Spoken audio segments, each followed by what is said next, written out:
मित्रों, भगवान शिव, जिनके बारे में कहा जाता है कि वे त्रिलोक के आदि भी हैं और अंत भी, संसार की समस्त शक्तियां उनके समक्ष नतमस्तक हो जाती हैं।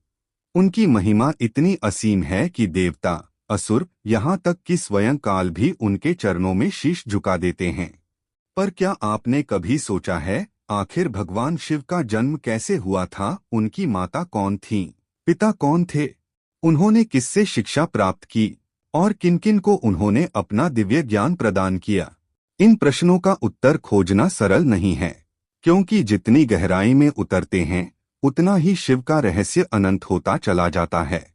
इसलिए इस कथा को अंत तक अवश्य सुनिए, क्योंकि आगे जो रहस्य आप जानेंगे वह न केवल अद्भुत है बल्कि आपके मन और मस्तिष्क को झकझोर देगा।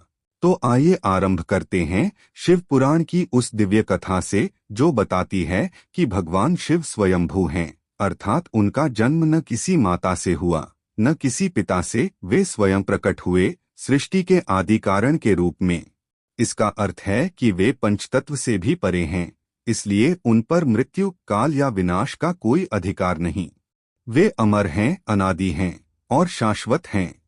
कल्पना कीजिए, जब न आकाश था, न पृथ्वी, न दिशाएं थीं, न दिन रात का कोई बंधन, संपूर्ण सृष्टि एक अनंत अंधकारमय शून्य में विलीन थी, तभी उस मौन और निःशब्द ब्रह्मांड में एक तेजस्वी ज्योति प्रकट हुई। वह थी महादेव की ज्योति, जो न आदि थी न अंत, केवल अनंत थी।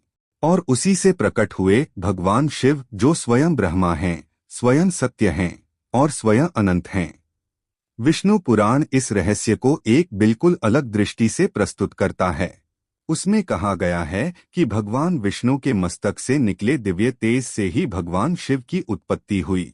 उसी दिव्य प्रकाश से कमल पर ब्रह्मा जी प्रकट हुए और उसी तेज की दूसरी दिशा से महादेव प्रकट हुए। यह दृश्य इतना अद्भुत और अलौकिक था कि स्वयं देवगण भी उस प्रकाश की सीमा को देख नहीं पाए। अब यह प्रश्न उठता है, यदि शिव का जन्म विष्णु के तेज से हुआ तो फिर विष्णु स्वयं कहाँ से उत्पन्न हुए? इसका उत्तर हमें शिव पुराण में मिलता है।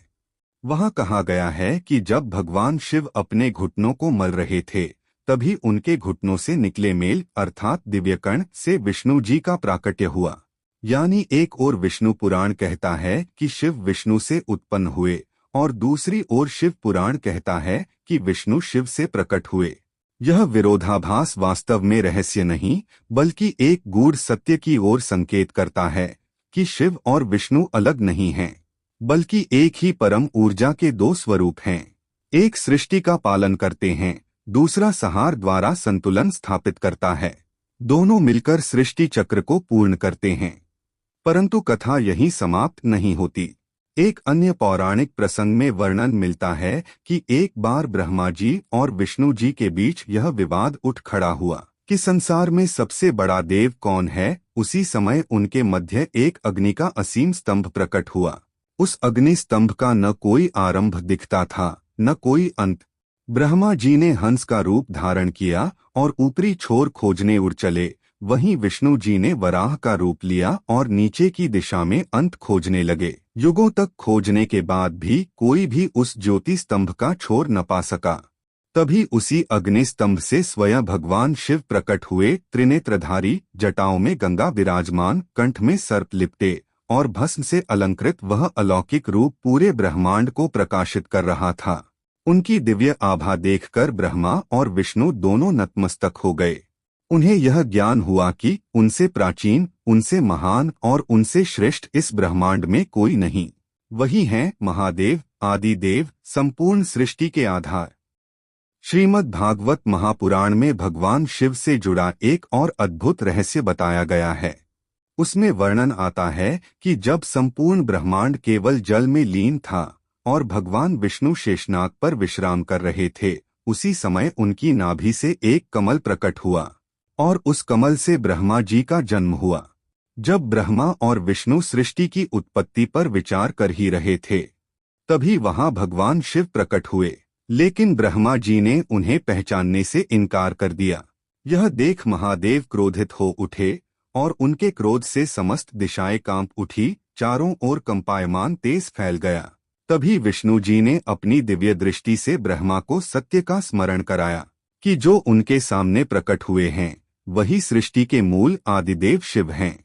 ब्रह्मा जी ने अपनी भूल स्वीकार की और नतमस्तक होकर शिव से क्षमा मांगी। तब उन्होंने महादेव से एक वरदान मांगा कि वे उनके पुत्र रूप में जन्म लें। शिव ने उनकी प्रार्थना स्वीकार कर ली। जब ब्रह्मा ने सृष्टि की रचना प्रारंभ की तो उनकी तपस्या के फलस्वरूप शिव बालक रूप में प्रकट हुए। उस समय वे रो रहे थे, इसलिए ब्रह्मा जी ने उनका नाम रखा रुद्र अर्थात रोने वाला।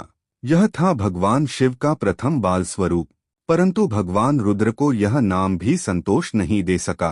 तब ब्रह्मा जी ने उन्हें एक एक कर 108 नाम प्रदान किए, जिनमें प्रमुख हैं रुद्र, भीम, उग्र, पशुपति, महादेव आदि। यही वे दिव्य नाम हैं जो आगे चलकर धरती पर पूजे जाने लगे। श्रीमद् भागवत महापुराण में यह भी कहा गया है कि शक्ति और सदाशिव के योग से ही ब्रह्मा, विष्णु और महेश का प्राकट्य हुआ। इसका अर्थ यह है कि शिव और शक्ति एक दूसरे के बिना अधूरे हैं। शक्ति के बिना शिव शव समान है और शिव के बिना शक्ति निर्जीव। इसी कारण सृष्टि के प्रत्येक मंत्र, प्रत्येक यज्ञ और प्रत्येक साधना में ओंकार का उच्चारण अनिवार्य माना गया है। कहा गया है कि सदाशिव के पंचमुख से निकले 5 स्वर अ, उ, म, बिंदु और नाद जब एक साथ मिलते हैं तो उनसे उत्पन्न होता है ओंकार। यही ओंकार सृष्टि का मूल आधार है और यही महादेव का परम स्वरूप। प्यारे मित्रों, अगर आपको यह जानकारी अच्छी लगे तो कमेंट बॉक्स में हर हर महादेव जरूर लिखें। साथ ही वीडियो को लाइक, चैनल को सब्सक्राइब करना ना भूलें।